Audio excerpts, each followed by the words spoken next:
Okay, Coach William Polite here, coming back at you out here in Wichita, Kansas, looking at geometry from our first week out here. These are some just, once again, very basic principles that students need to know. Um, Adults, you could use them too, especially if you're planning on going back to school or just to help your student with. Just some things that you need to master. We're going to look at relationships between lines and special angles here. We've already been talking about complementary and supplementary, and we're going to continue to look at parallel lines with a transversal running through them. I'm going to talk about what that means, but we have to look at some definitions here. And of course, first of all, always praying for each of our families during this coronavirus time here. So, looking at all my books over ball students here in Wichita and all of our junior league football challenge students and our base students here, guys that are in some of the programs that we have here as we try to close achievement gaps here in our city. This math is universal, though. It's good for all of our kids, wherever you are across the nation. The math is universal and it's one language. But these are great little ACT questions that you'll see on here and standardized test questions, but really fundamental uh, in their approach.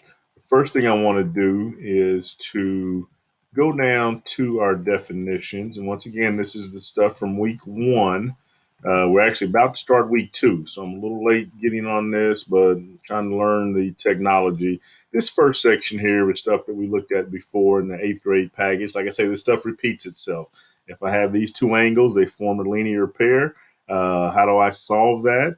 Well, I'd say that x plus 107 is 180, and I solve it. I'm not going to do that. This is a right angle here. That means it equals 90 degrees. You need to solve that. Here's another linear pair. You need to solve that. And here's another complementary pair. You need to solve that for x. Easy stuff there. Same thing here in 5 and 6. I just went ahead and set those up for you. Solve those for x. Easy stuff.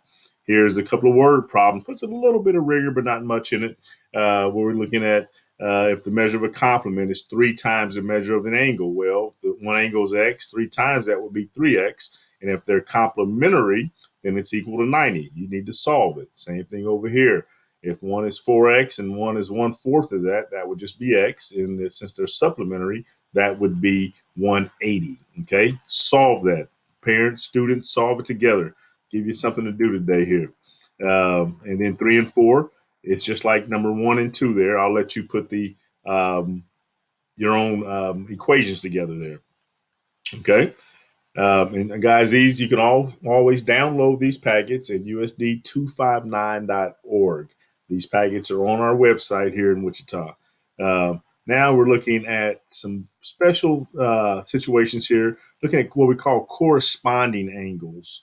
When you have two parallel lines, the parallel lines are these lines that are running here. And we know they're parallel because they have these little arrows on them right there. That means that they're parallel to each other. And this line is called a transversal. Okay. The line that runs through it is called a transversal. Okay. And that it intersects, I'm just going to write this out, intersects the two parallel lines. And parallel just means two lines that'll never cross. They'll always run the same direction, like your roof and your floor. Hopefully, they'll never cross as well. Okay. Now, but before we do that, what I did here was I just marked like 1 and 5 are considered corresponding angles. 2 and 6 are corresponding angles, and I put them in color there. And they're congruent. Corresponding angles are congruent. What congruent means is they have an equal measure. Okay. So if one is 60 degrees, the other is 60 degrees. That's what we mean by congruent.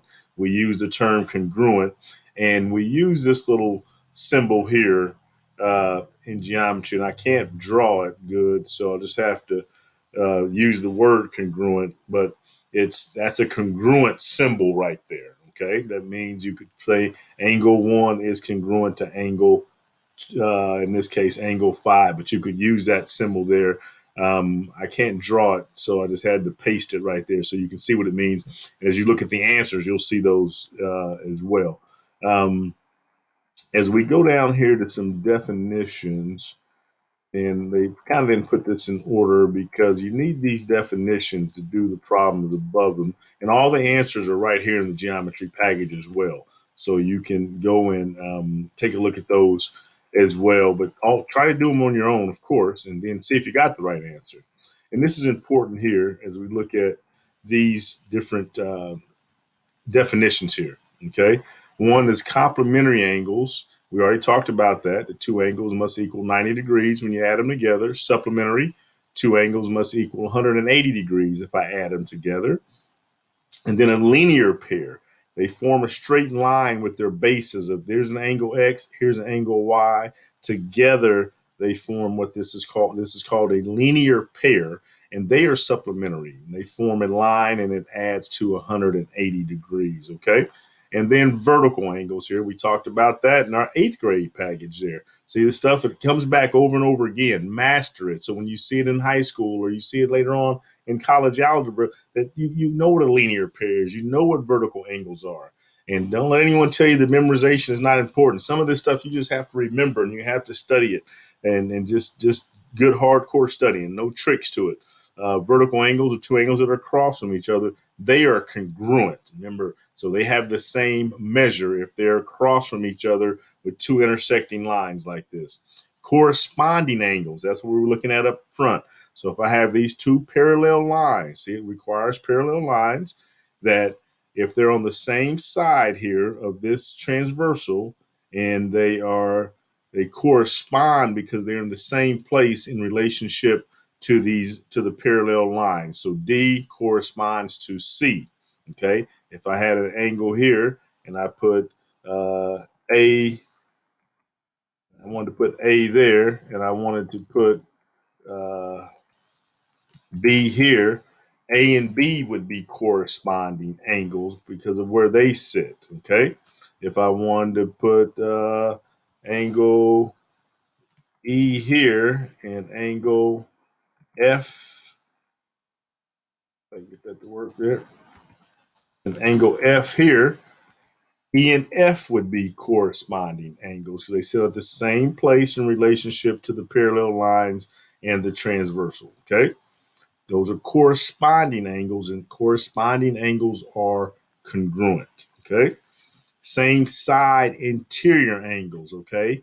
SSI, same side interior angles, which means that these are interior. They're inside of these two lines. So E and F are same side. They're on the same side of the transversal, and they are congruent. They are no, they form a 180 degree. They're supplementary. I'm sorry.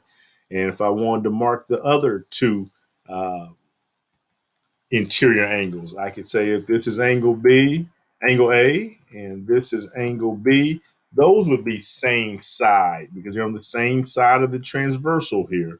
Okay, that's our transversal, the long line there. And since they're same side of that, they're on the top. These two are on the bottom. They are same side interior angles, okay? These are alternate interior angles. That means one is on the top and one is on the bottom, or if it was turned around, it could be left and right.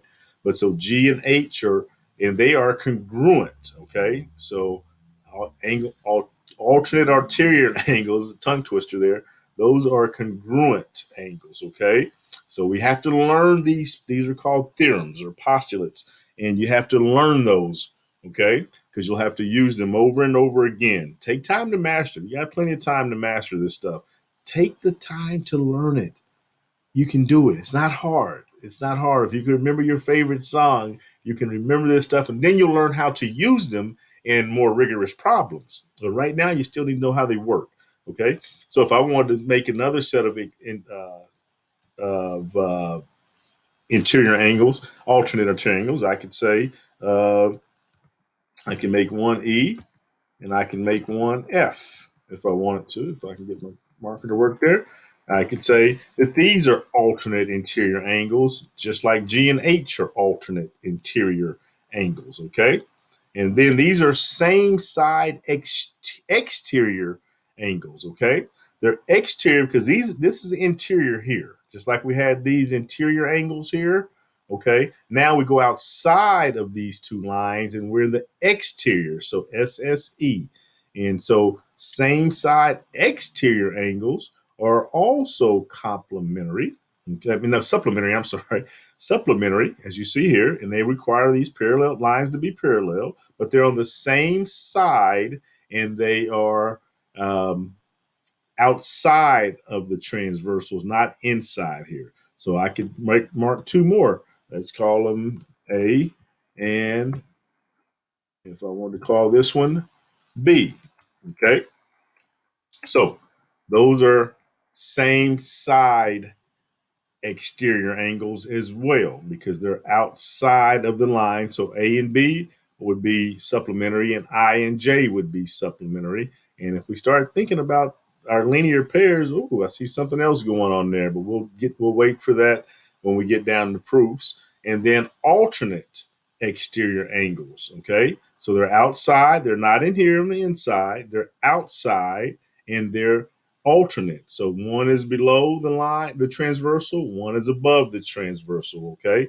This would be another example. I could say M and call them whatever I want to. Angle M and angle N there are also alternate exterior angles. Okay.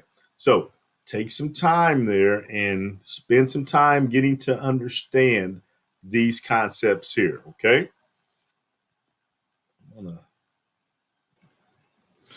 Okay, so I'm going to do this video in two parts here because this package is pretty long and I don't want the video to be so long that it won't upload um, on Facebook or in YouTube. It only gives you a certain amount of time for them to upload. So I'm going to put part two to this and we're going to name this one part one. Okay.